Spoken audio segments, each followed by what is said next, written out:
connecte le drone. Un, pardon. Et là, on fait démarrer. Montrer un peu. Voilà. Donc là on est à la vitesse 1, hein, on peut aller à la vitesse 2 aussi. Hop. Je vais montrer un peu comment là, ça va bien vite. C'est du vent donc ça fait la merde. Et voilà. On passe en vitesse 1, je reviens et je vous explique un peu la télécommande. Alors, Je me pose.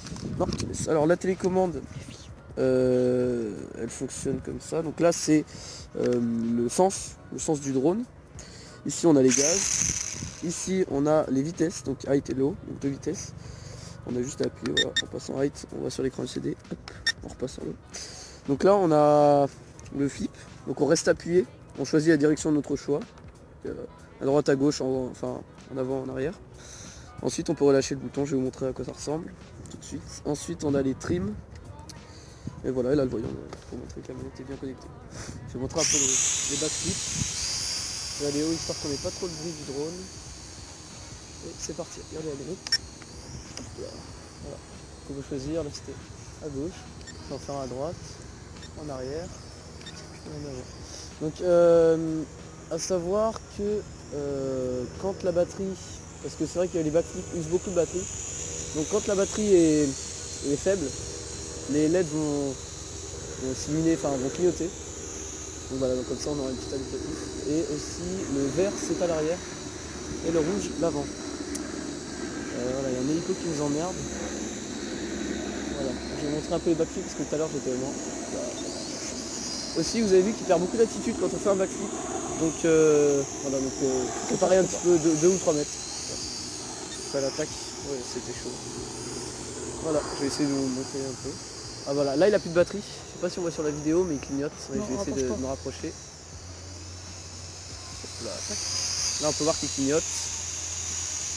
Et il en suit à revenir parce que. Voilà, on récupère. On éteint directement le drone, ensuite la manette. Voilà. C'est en mesure de sécurité, après vous n'êtes pas obligé de faire ça. La batterie, donc voilà on a un petit capot. Hop, on peut retirer la batterie. La débrancher. Donc moi j'en ai plusieurs, c'est des petites batteries LiPo 500 mAh.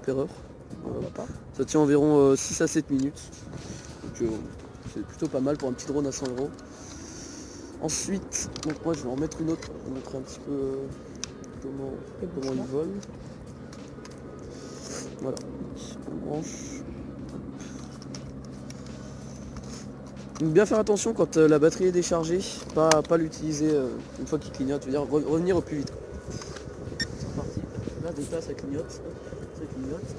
Et une fois qu'il sera posé au sol, il va se mettre à clignoter moins vite. Donc on aura juste à faire, hop, levier haut, levier bas. Et voilà, on peut décoller. Là on voit qu'il monte plutôt vite parce que avec la nouvelle batterie ça passe mieux. On va aller voir l'avion là-haut. C'est parti. Alors, il monte à 100 mètres d'altitude. Que dire de plus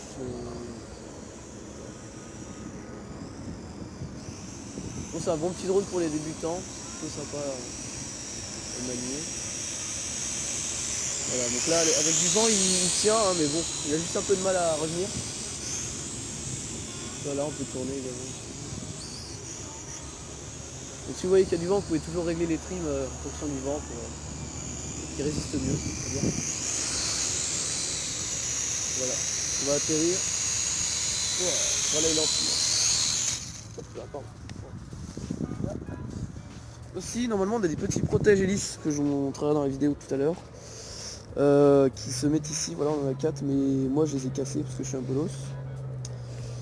Sinon, on a livré ça avec, on a une batterie dedans, de toute façon on montrerait tout à l'heure dans l'unboxing. Voilà. On a une fonction FPV, mais moi j'utilise pas parce qu'elle bug beaucoup. En fait, quand je lance le FPV, ça brouille un peu le signal, du coup voilà, ça bug. Okay. Donc là on peut aussi sur ce quadricoptère on a aussi enfin sur ce quadcoptère pardon, on a aussi un mode headless. Donc je sais plus comment il s'active l'enculé. Ah si d'accord. En gros, là-bas il y a un chien. Filme-le. Il y a un petit chien là-bas, je crois qu'on va le faire flipper avec le drone. On va aller le voir, attends. Ah ouais, il va flipper. Tu zoomes? Vas-y, zoom sur sa tête. Le chien il sait pas quoi faire. Et là-bas. Il sait pas quoi faire, il bade. Ah, quadri. Oh putain. Casse-toi. Il va attaquer le drone, le con. Laisse-le tranquille, s'il te plaît.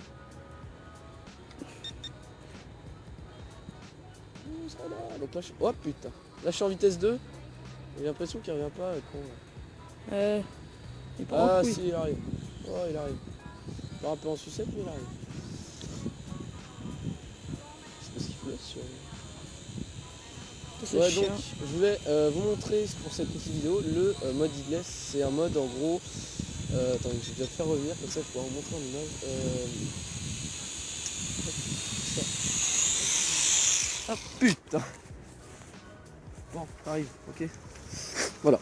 Alors, en gros le mode idless c'est que vous voyez les LED vertes là, c'est l'arrière en gros. Donc quand on va reculer, voilà, on va avoir. Enfin ça va revenir comme ça, dans ce sens là. Et si, donc là c'est l'avant, si je fais comme ça va aller vers l'avant. Et le mode idless en fait il n'y a plus aucun sens en fait. Par exemple, même si le drone est comme ça et que je tire vers l'arrière, le drone va revenir comme ça. Voilà. Et si j'avance, tac, comme ça. Donc voilà, donc il n'y a plus aucun sens, c'est sympa quand on est en hauteur ou qu'on est perdu, qu'on voit plus trop les LED. On active le mode idless, donc on reste appuyé là. Hop, bip, hop. Voilà, on peut lâcher, clignotement. Et là voilà, donc là il est passé en mode idless. Pour enlever, on reste appuyé en même temps. Et voilà, donc là biplon, c'est prêt, on a enlevé le mode idless. Donc on va vous montrer un petit peu le mode idless, c'est pas phénoménal, mais voilà, c'est toujours pratique, c'est parti. Voilà, donc là je l'active. Là, clignotement. C'est parti, donc là je tourne comme ça pour vous montrer, je retourne vers l'arrière, et voilà. Donc là, on peut bien, oh putain, on peut bien voir qu'il... Donc s'il clignote, c'est pas parce qu'il n'y a plus de batterie là, c'est parce qu'on est en mode idless. Voilà, donc là même si je vais vers l'avant et que je tourne, voilà, il sera toujours... c'est toujours pratique. Voilà, donc là si je le désactive, voilà, là, pardon. Je retourne en arrière, voilà, donc là c'est les LED. Là si je me mets comme ça et que je retourne en arrière, ça part à là-bas. On peut voir que c'est assez pratique. Je vais faire un petit atterrissage, donc c'est pas facile dans l'herbe, hein. Tout à l'heure j'avais pas fait. Oh là là. Voilà. Donc ce drone est aussi vraiment résistant je trouve, parce que le plastique il a morflé, parce que je suis vraiment un très bon pilote hors pair, hein, donc voilà. On va voir que les broches sont un petit peu abîmées légèrement. Bon là il y a de la terre parce que je suis tombé tout à l'heure. Mais sinon ça va, dans l'ensemble il tient bien, hein. À part ici, ça, je crois qu'il y a une petite fissure au niveau d'une branche là. Mais bon c'est vraiment léger et puis le plastique résiste vraiment très bien. Voilà, je me suis mangé plusieurs meubles chez moi. Voilà, donc après un petit conseil que je vous donne, bon après ça vous le savez, hein, c'est une logique. Quand le drone par exemple est à terre comme ça et qu'une hélice est bloquée, éteignez bien les moteurs, voilà, ne laissez pas, ça risque de surchauffer, d'abîmer les moteurs. Voilà. Et bien voilà, c'est la fin de cette vidéo. Si vous avez aimé, n'hésitez pas à commenter et à partager. Et moi je vous dis à la prochaine.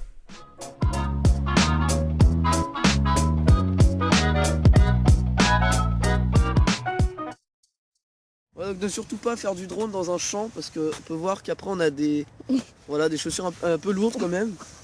C'est dégueulasse. Voilà.